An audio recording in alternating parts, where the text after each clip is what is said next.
በስመ አብ ወወልድ ወመንፈስ ቅዱስ አሐዱ አምላክ አሜን። የተወዳችሁ እግዚአብሔር ልጆች በክርስቶስ ሰማያዊ በሆነ ስፍራ መንፈሳዊ በሆነ በረከት የተባረካችሁ ደግነቱ፣ ፍቅሩ፣ ምሕረቱ በሕይወት ያቆማችሁ የተሰቀለው ያዳነን መድኃኒታችን ኢየሱስ ክርስቶስ መስቀል ላይ የከፈለለት የዳነ ሕዝብ የሆነን ይሆናችሁ መንፈስ ቅዱስ ሀብተ ወልድ ስመ ክርስትናን ሰጥቶ በዘላለም ማኅተም ያተማችሁ ብሩካን እግዚአብሔር ልጆች የቅዱሳን ቤተሰቦች ሁላችሁ እንደምንቆያችሁ ሁሉን የሚችል አምላክ ጌታ ስሙ ለዘላለም ተወደደ የተመሰገነ ይሁን። በእውነት ቤተሰቦች ድንቆች ናችሁ። እግዚአብሔር ይባርካችሁ። እግዚአብሔር ስራችሁን ዘራችሁን ይባርክ። ለመድኃኔዓለም ቤተክርስቲያን ያደረጋችሁትን አስተዋጽኦ በእውነት እግዚአብሔር ይቀበልላችሁ። በጣም ድንቅ ነው። እንግዲህ በከምባታ ሀገር የሚገኝ ገጠር ውስጥ የሚገኝ ቤተክርስቲያን ነው እየሰራን እየደገፍን ያለ ነው። ቤተክርስቲያኑን በደንብ አስተካክለን ንዋየ ቅድሳቱን ድንቅ አድርገን አስተካክለን አሟልተን እንዲሁ ለካህናት ዓመታዊ ደሞዝ ከፍለን ነበረ ፕላናችን። እንግዲህ ሐምሌ 5 እግዚአብሔር ይፈቅድ መጪው እሑድ ቀን መርሐ ግብራችን ያበቃል። እስከዛ ድረስ ያልተሳተፋችሁ የእግዚአብሔር ስራ እግዚአብሔር ገንዘብ ያላችሁ ቸሩ መድኃኔዓለም ኢየሱስ ክርስቶስ ቤታችሁ ይባርካል፣ ልጆቻችሁን ይባርካል። ዓይን ያላየውን ጆሮ ያልሰማውን ይሰጣል። ስለዚህ ነው እጃችሁን ዘርግታችሁ ይህን ትልቅ በረከት ተካፈሉ። የ9114138 ስልኬ ላይ ዋትስአፕ፣ ቫይበር፣ ቴሌግራም ላይ መልእክት አኑሩልኝ። የቤተክርስቲያን አካውንት አስቀምጥላችኋለሁ። እግዚአብሔር እናንተን እጃችሁን ይባርክ። እንግዲህ ዛሬ የምንማረው ከእግዚአብሔር ጋር የመኖር ሚስጥር ምንድነው የሚለውን ሁላችንም አምላካችንን የምንፈልገው ስለሆንን እሱን ነው የምንማረው። መጽሐፍ ቅዱስ ላይ ማቴዎስ ወንጌል ምዕራፍ 17 ቁጥር 1 ላይ ከ6 ቀን በኋላ ኢየሱስ ጴጥሮስን፣ ያዕቆብን፣ ወንድሙን ዮሐንስን ይዞ ወደ ረጅም ተራራ ብቻውን አወጣቸው ወደሚለው ሐሳብ ይህን ቃል ነው የምንመለከተው። ታውቁታላችሁ ይህን ቃል ታቦር በሚባለው ተራራ ወይም በደብረ ታቦር በአርሞኒየም ተራራ ጌታ ኢየሱስ ክርስቶስ ራሱን፣ ክብሩን፣ እግዚአብሔርነቱን፣ መለኮታዊ መልኩን ለሚያምኑበት ለሚሰብኩት በኋላ የሱን ተልኮ የሱን ሌጋሲ ይዘው ወደ ዓለም ለሚወጡ ደቀ መዛሙርት ራሱን ለማሳየትና ለመግለጽ እንዲሁም ደግሞ ከሱ ጋር የመኖርን ሚስጥር ለማስተማር ወደ ታቦር ተራራ ይዟቸው እንደሄደ እንደሰማችሁት ይሄ መጽሐፍ ቅዱስ ክፍል ይናገራል። እግዚአብሔር ልጆች እንግዲህ ይሄ ትልቅ መልእክት ነው። ይሄ ትልቅ ሐሳብ ነው። እንደሰማችሁት ከክርስቶስ ጋር የመራመድ ነገር ከሱ ጋር የመኖር ሚስጥር ወደ ታችም ወደ ላይም ነው። ወደ ሸለቆም ወደ ተራራም ነው። እነዚህ ሰዎች እግሮቻቸው በሸለቆ መካከል ተራምደዋል። ለምሳሌ ከደብረ ዘይት ወደ ጽዮን ተራራ ሲሻገሩ ሄኖን የሚባል ሸለቆ ያቋርጣሉና ሸለቆን አቋርጠው ከደብረ ዘይት ወደ ጽዮን ተራራ ሲሄዱ ቄድሮን የሚባለውን ሸለቆ ያቋርጣሉ። ታች መውረድ አለ፣ ላይ መውጣት አለ። ከክርስቶስ ጋር ሲራመዱ እግዚአብሔር ልጆች በሕይወታችሁ ውስጥ ታች መውረድ ምንም እንዳይገርማችሁ። አንዳንዴ ትልቅ ስልጣን ላይ ተቀምጣችሁ ከሆነ ከስልጣን ወርዳችሁ ተራ ሕዝብ ጋር ተቀላቅላችሁ የመኖር ልትገደሉ ትችላላችሁ። ብዙ ገንዘብ ያላችሁ መግዛት የምትችሉ ሰዎች ሆናችሁ በኋላ ግን የሰው እጅ አይታችሁ ለመኖር ልትገደሉ ትችላላችሁ። ጤነኞች ሆናችሁ እንደልባችሁ ሮጣችሁ ወጣችሁ ገብታችሁ የሆነ ጊዜ ግን ጤናችሁ ጠፍቶ ሰው እናንተን እየመጣ እግዚአብሔር ይማራችሁ የሚላችሁ ልትሆኑ ትችላላችሁ፣ ልንሆን እንችላለን። ትልቅ ሰዎች ዝነኛ ሰዎች ሆነን ደግሞ እንደገና ቤታችን ተቀምጠን ሰው የረሳን ሰዎች ልንሆን እንችላለን። በህይወት ውስጥ ሸለቆ ውስጥ መራመድ ያለ ነው። ግን ከክርስቶስ ጋር ከሆነ ሸለቆም የበረከት ቦታ ነው። ቅዱስ ዳዊት የሕግ መምህር በወሰነው በሸለቆ ስፍራ በረከትን በዛ ይሰጣል ይላል። እና ይሄ በረከት ምንድነው? ሸለቆ ውስጥ የምንማረው ታች መውረድ ውስጥ የምንማራቸው ብዙ ነገሮች አሉ። የእግዚአብሔር ፍቅር ምን እንደሆነ እናያለን። ብቻ የማይተው አምላክ አጠገባችን ቆሞ ስናየው የበለጠ እንወደዋለን። የተመካንባቸው ግንቦች ሲፈራርሱ ከነሱ ነፃ እንሆናለን። አለን ያልናቸው ሰዎች ሲተውን በሰው መመካት መጥፎ መሆኑን እናያለን። ምን ገነባው ዓለም አጠቃላይ እንደማያዋጣ እንረዳለን። ወደ ትክክለኛው ወደ ሰራን ጌታ ወደ ተፈጥሯዊ ወደ ተጠራንለት ዓላማ የምንመጣበት ጊዜ ይሆናል። ብዙ ሰዎች ሸለቆ ውስጥ በወደቁ ጊዜ ነው ወደ እግዚአብሔር የመጡት። ይህንን በደንብ ማወቅ ያስፈልጋል። ብዙዎቻችን ብቻችንን በመሆናችን በቤተሰቦቻችን፣ በአካባቢያችን፣ በሰዎች፣ በራሳችን፣ በድካማችን፣ በተያዝንበት ሱስ፣ በተጠቃንባቸው ጊዜያቶች ናቸው እግዚአብሔርን የፈለግነው እና ይሄ ጊዜ ወደ እግዚአብሔር ለመጠጋት ትልቅ የበረከት ጊዜ ሆኖልናል። እንደገና ደግሞ ወደ ተራራ መውጣትም ነው ከክርስቶስ ጋር መራመድ እንደሰማችሁት እና ተራራ ማለት በጣም አድካሚ መንገድ ነው ታውቃላችሁ። መቼም ዝቋላ ተራራን ኢትዮጵያ ተቀምጣችሁ ያልወጣችሁ ሰዎች ያላችሁ አይመስለኝም። ሌላው ሀገር ምናልባት በእግር የሚወጣ ተራራ ላይኖር ይችላል። ቢኖርም ብዙ ሰው ቴክኖሎጂ ምናምን ነገሩን ሲምፕል ያደርገዋል። የኬብል ካር አለ ውጭ ሀገር ያለው። አንዳንዱ ደግሞ የተራራ ታክሲዎች አሉ። ለምሳሌ ታቦር ተራራን ዛሬ ለመጎብኘት ብትፈልጉ በእግራችሁ አትወጡም። ያው የተራራ ታክሲዎች አሉ።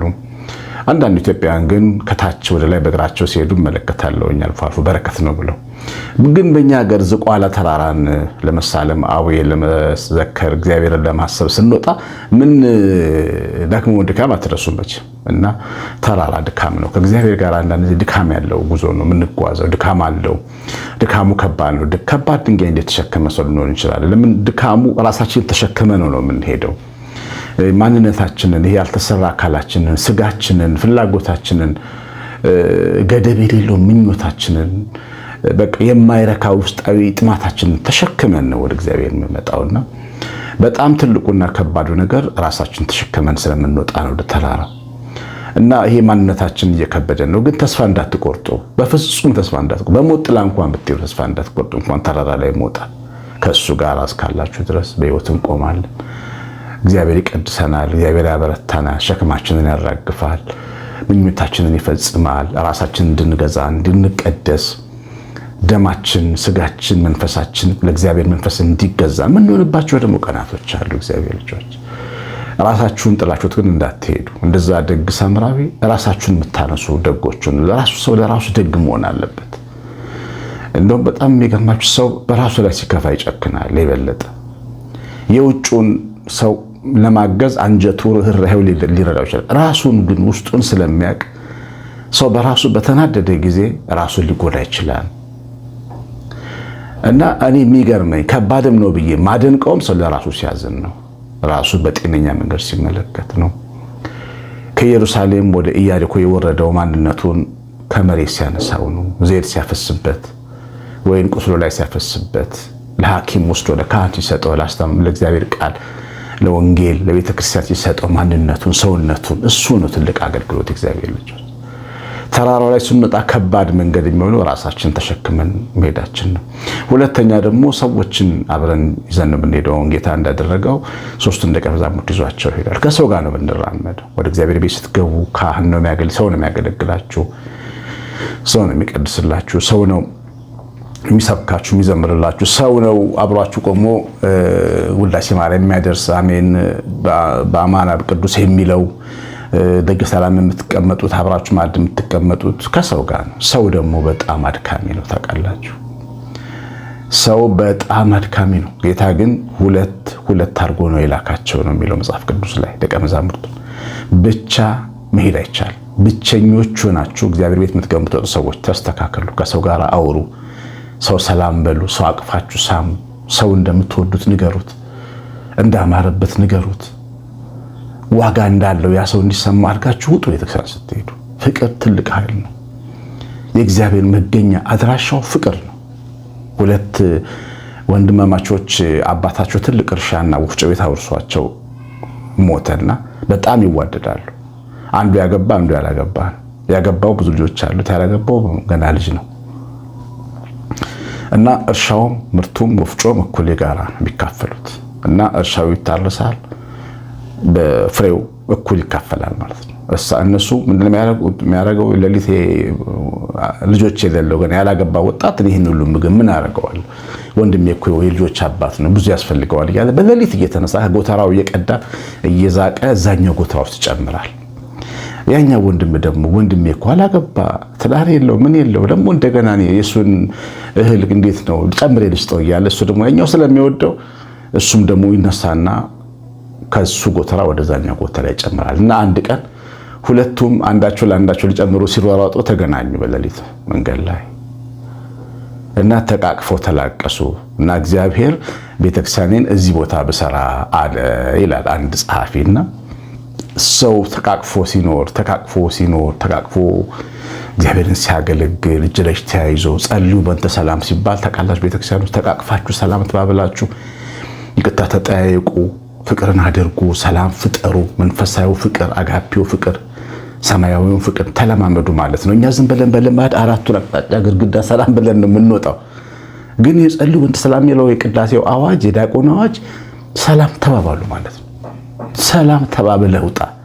ብቻህን ቤተክርስቲያን ወጥተህ የምትገባ ወንድሜ ብቻሽን በቃ ሰው ሰላም ማቲ አስቀድሶ ጸበል ጠጥቶ አሜን ብሎ መውጣት ብቻ በፍጹም ከሰው ጋር መቀላቀል። ሰው በረከት ነው። ሰው የህይወትን ትልቅ የበረከት ቦታ ያሳያል። ውሃ የተሸከመ ሰውዬ ነው ወስዶ ፋሲካን የሚያሰናዱበት የመጨረሻው ድራት ያዘናጁበትን ቦታ ያሳያቸው። ሰው ነው ያሳየው ለስምዖን ጴጥሮስ። ብቻ መኖር የለም። ሰው ብቻውን ይሆን ዘንድ መልካም አይደለም። ስለዚህ ተራራ ላይ ከሰው ጋር መኖር ግድ ስለሆነ መራመድ ግድ ስለሆነ ተራራው ትንሽ ከባድ ሊሆን ይችላል። ግን ደግሞ ትዕግስትን እንማራለን። የመንፈስ ፍሬ ትዕግስት የሚባለው ትምህርት ከሰው ጋር በመኖር የሚሰጥ ትምህርት ነው። ዝም ብሎ አየር ላይ ተቀምጠን የምንማረው ትምህርት አይደለም። እግዚአብሔር ልጆች ትዕግስትን እንማራለን። ፍቅርን እንማራለን። እያካፈልን ለሰው ያለንን እያሰጠን እያበላን እያጠጣን ጽዋ እያረግን ሰንበቴ እያረግን ከሰው ጋር አብረን እየበላን ፍቅርን እንማራለን። የቸገረውን ሰው እያዋጣን እያገዝን የታመመውን እያሳከምን ፍቅርን እንማራለን። የወለደ እየጠየቅን የታሰረ ቤተሰቦቻቸውን እየደገፈን ፍቅርን እንማራለን ከሰው ጋር። ተራራው አድካሚ የሚሆነው ከሰው ጋር ስለምንራመድ ደግሞ ጫፉ ክብር ነው። ጫፍ ሲደርስ ስምዖን ጴጥሮስ በዚህ ሞለኛ መልካም ነው ብሏል እኮ። እጅግ መልካም የሆነ አድራሻና ምዕራፍ ነው ከክርስቶስ ጋር ስንራመድ ያለው። ከስሜታችን ጋር ስንራመድ መጨረሻ ላይ ሙቱ ነው የሚለን፣ ራስን አጥፋ ነው የሚለን። ከሰው ጋር ብቻ ስንራመድ ሰው ይደክመዋል፣ ሰው ያሰለቻል፣ ሰው ያበሳጫል።